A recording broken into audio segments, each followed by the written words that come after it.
Hi, Barry Thompson from BoatMags.com. Today we're on the Nimbus 305.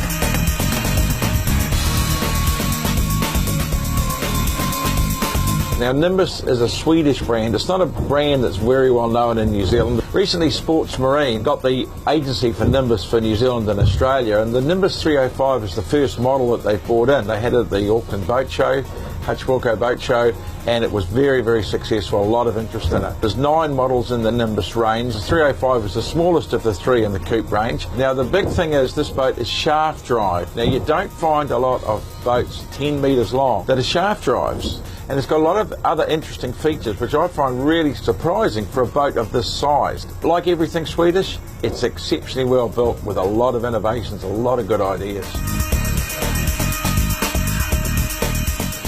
Right, we're out in the cockpit of the Nimbus 305, and this cockpit's designed for entertaining and sitting and relaxing.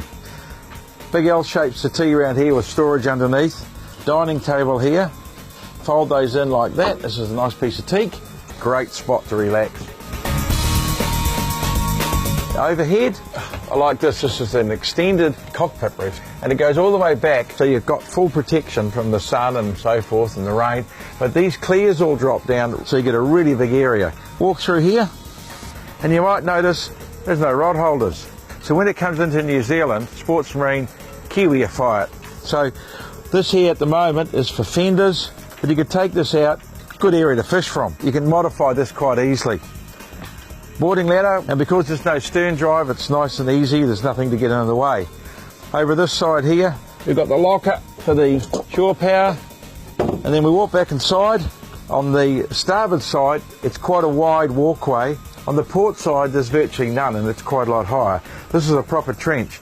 The idea for this is so they can move forward easy, and it also maximises the space inside. So if we walk up here, nice wide side decks, good handrails to hang on to. So you see up here on the deck area, we've got drink holders either side. That's because the centre here, they put a nice big cushion on, so it's a big sun pad. Great little spot. See how the bow rail stops and splits. And the reason for that is in Sweden, when you do your boating, a lot of it's right up hard against deep rocks and so forth, so you just step out. But to make that even easier, what they've done is get this ladder here, that drops down, deep anchor locker, huge amount of space, Lumar caps then built in, and obviously all operated from the cockpit. And I like the way it recesses through the hull, so you don't see any of that. Now the interior is really airy and spacious, and this is helped a lot by the sunroofs up above here. The forward two open and they slide. There's a lot of light and ventilation in. The aft ones are covered. But what there's also, how about this? There's these covers that go over it. Now, when you finish with them, they go up there. So you can get the sun completely out and keep the shade into it. Now, you've got the normal dinette style of seating here. A couple of people either side, have a nice meal. Sometimes these things get in the way when there's only 2 of you, so how about this? You fold that back, just opens it up and doesn't make it so crammed. Now, considering there's a cabin down below and you've got an issue with head height, you can't use this bolster and put it over because you'd be sitting right down. So you do this, and that's cantilevered and brings it up much higher. You step up here and look at that. Now you've got an opening side window here, sliding side window, ventilation. You've got your hatch up here. You can actually stand in here if you want to and look out. The kids can stand there. But you've got enough room for 2 adults here, adult and a couple of kids. It's a really very efficient way of making use of the space. A lot of attention gone into the helm and the way it's all positioned. It's nicely laid out. There's plenty of real estate to put big multifunction displays on. Got VHF here. Controls are all nicely at hand. And what I like here, and you don't really find this in a 30-foot boat, sliding door. You slide the sunroof back and stand on the footrest here, and you can do your driving from here coming into a dock or something like that. This is only a single engine boat. We've got a bow and stern thruster, and when you just learn how to use those, it's easy peasy to get it in, no problem at all. This is a 9-inch Simrad. You can put a much larger screen on here. You've got all your necessary controls, everything easy at hand. But how about this? The Swedes think of everything. Even got a fire extinguisher and then the whole fuse board here, and your switches to turn everything on and off. So the seat here folds up just to give you a little bit more preparation space when you're cooking. The galley's compact but absolutely perfect for a boat this size, where there's only 4, maybe 6 people.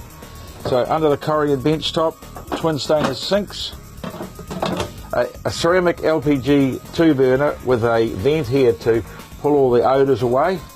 Beneath that, a stainless steel oven.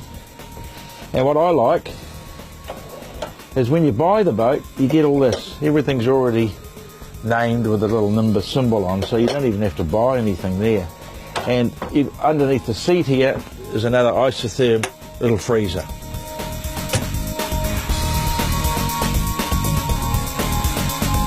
This aft cabin, which is underneath all the cockpit, is huge. It's over 2 metre long berths. Toilet is pretty tricky. So what Nimbus have done, they come up with a really cool idea. They've combined the toilet and the shower into one.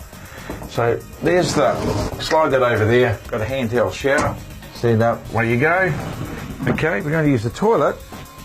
You lift that up. There's the toilet underneath. You've got a nice Corian bench top, stainless steel bowl, and a mirror up above and storage below. Okay, this is the main cabin. It's available with a V berth like this, or you can get an infill to make it into one big berth. Storage, of course, underneath, and access down here to the bow thruster. There's a hanging locker on one side, overhead hatchlets and some light and ventilation. Got opening ports, one on the starboard side and 2 on the port side. Reasonable standing headroom, I'm reasonably tall, and what's also good in here and through the whole boat is lots of LED lighting, all sunken away, and good mood lighting through the boat, so that you don't feel claustrophobic and closed up. We took it out of some reasonably choppy water out there, and it was going very, very nicely, very, very comfortably at 16 to 18 knots, and it's a semi-displacement hull. So with the single Volvo that we have in it, the diesel at 220 horsepower, we get about 22 knots. So it's not a fast boat. It's overall pretty awesome boat. A lot more in it than I thought there'd be. They're very, very well finished, very well appointed. The Swedes certainly know how to make a boat and do those little bit extra of innovations, make it a little bit smarter than the others.